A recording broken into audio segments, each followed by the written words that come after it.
What if I told you that the book 48 Laws of Power is banned in prisons because it teaches people how to control, influence, and rise to power in any environment? And what if I told you that Maddy Perez, yes, Euphoria's fashion icon, lives by these rules almost perfectly? Behind the outfits, calm voice, and lip gloss is a girl who understands how to control a room without raising her voice, how to get what she wants without asking twice. In this video, we're breaking down the exact laws that Maddy uses to command respect, shift any dynamic in her favor, become unforgettable, and walk away with the upper hand every single time.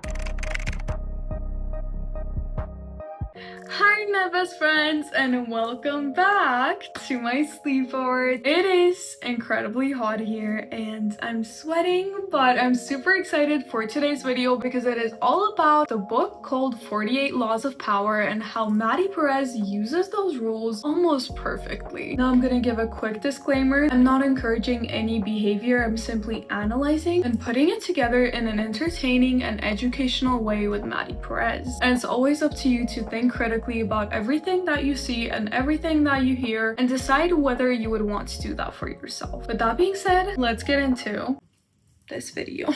That was weird. What if I told you the fastest way to control someone isn't by threatening them? It's by doing something that Maddy does in this carnival scene with Nate. After Nate gets mad at Maddy for not changing her outfit and, as he thinks, embarrassing him and his family, Nate escalates. He is yelling, she is cornered. Yet instead of crying or breaking down, Maddy simply utters the next few words. I do have one question though. Yo, what? Can I ask you a question? Nate turns, and that's when she drops it. She has seen the pictures on his phone. In seconds, the power flips. Nate goes from threatening her to laying his head in her lap and apologizing. That wasn't luck, that was law number 39. Stir up waters to catch fish. Anger and emotion are strategically counterproductive. You must always stay calm and objective. Put your enemies off balance, find the chink in their vanity through which you can rattle them, and you hold the strings. Maddy didn't just stay calm. She targeted the exact crack in Nate's ego. His image, his secrets, the one thing that he couldn't stand having exposed. By remaining calm and exposing the crack in his ego and pressing just enough, Maddy flipped the power dynamic in her favor. No longer cornered, but calling the shots. That's strategy, and that's power. Maddy calls upon this law each time she finds herself in a losing position where she needs to flip the power and have control. And it works each time. Now, while Maddy knows how exactly to expose someone's ego to use it in her favor, she also knows when to stroke it. Because sometimes the smartest move is to act and convince everyone that you're not even a threat at all. And that brings us to law 21. Play a sucker to catch a sucker. Seem dumber than your mark. This law is pretty simple. People don't like feeling stupid, so when you make someone feel smarter than you, not just smart, but smarter than you, they will underestimate you, and that is exactly when you win, because they will never suspect that you're working a strategy. And Maddy, she never lets Nate know that she's outsmarting him. She leans into innocence, she softens her voice, she mirrors what he wants and makes him feel like the smartest guy in the room, even when she's the one pulling the strings. And that also ties in perfectly with power law number 1. Never outsmart the master. Always make those above you feel comfortably superior. If you make them feel threatened, they will reiterate. But if you make them feel powerful, you can get what you want. Maddy studies this. In her episode, Rue literally tells us that Maddy doesn't just watch adult films for entertainment, she analyzes them. She learns what men want,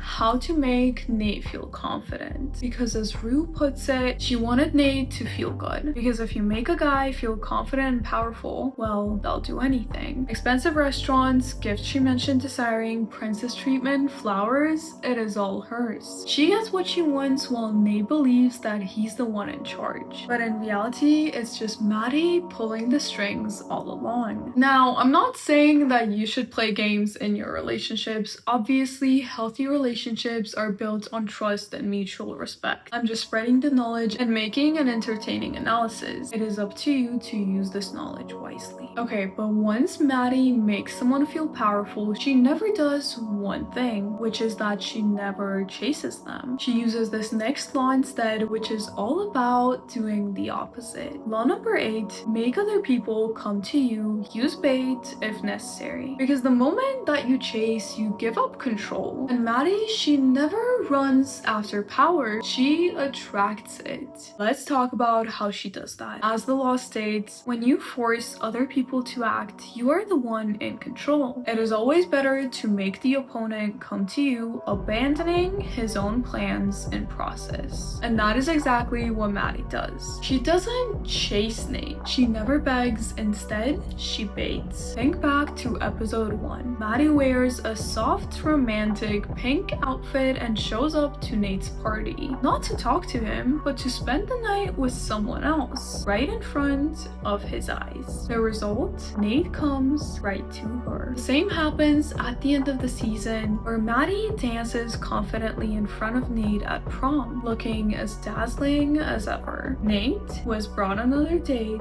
abandons his plan and takes the bait.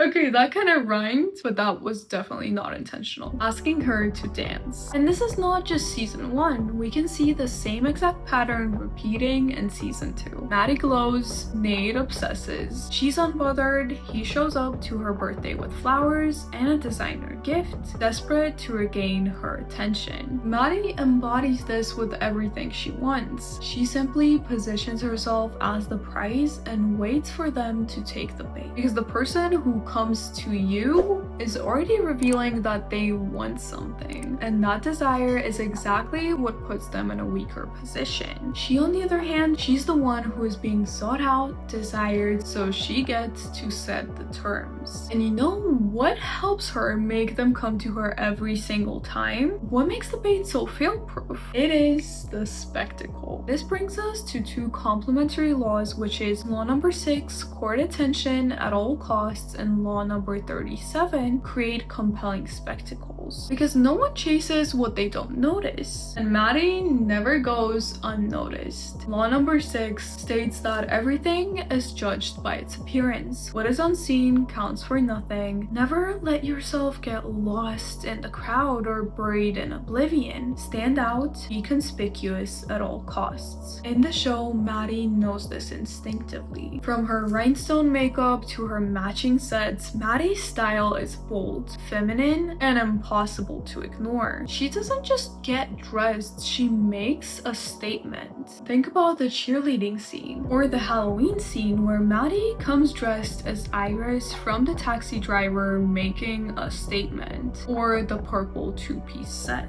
Everyone turns, everyone stares. Unseen counts for nothing. When you command attention, you also control the narrative. And in Maddy's world, the girl who controls the narrative controls the room. She uses this hand in hand with law number 37 to win each time. Think about her pageantry days, which actually perfectly describe the core principle of law number 37. Create compelling spectacles, which states striking imagery and grand symbolic gestures create an aura of power. Dazzled by appearances, no one will notice what you're really doing. Maddy wins by spectacle. Quoted from Maddy's episode, she wasn't the whitest or the prettiest or the most talented, but none of that mattered because Maddy didn't just compete, she performed. The dresses, the walk, the expressions, she created a visual narrative of confidence and magnetism that no one could look away from. She didn't need to be the most objectively beautiful, she needed to be the most unforgettable. So she put on a spectacle that concealed any of her flaws. flaws, making everyone at the room overlook them and rule her as the winner. And the same energy bleeds into every area of her life. She makes herself a spectacle, and in doing so, she controls what people see and, more importantly, what they don't.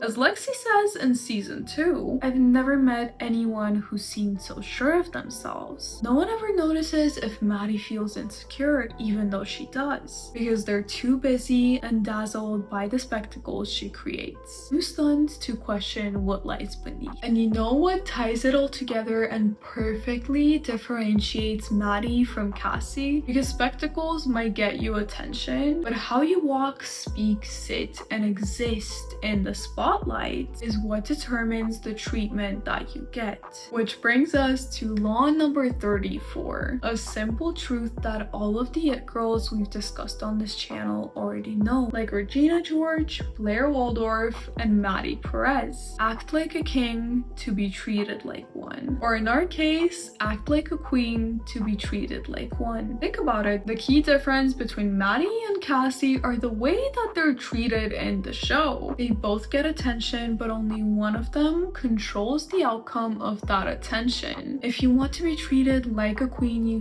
have to carry yourself like one. That means respecting yourself enough to say no, setting boundaries that are non-negotiable, walking away when you're disrespected, pampering and not chasing. Maddy doesn't just look powerful, she acts powerful, and people respond to that. And if you want to see exactly how Maddy helps herself win and positions herself in a place where she gets respected, adored, and admired, while Cassie keeps getting used and disrespected, then check out this video right here where I talk about the exact mistakes that Cassie makes that Maddy completely contradicts in the show that contributes to the different treatment that these two characters get.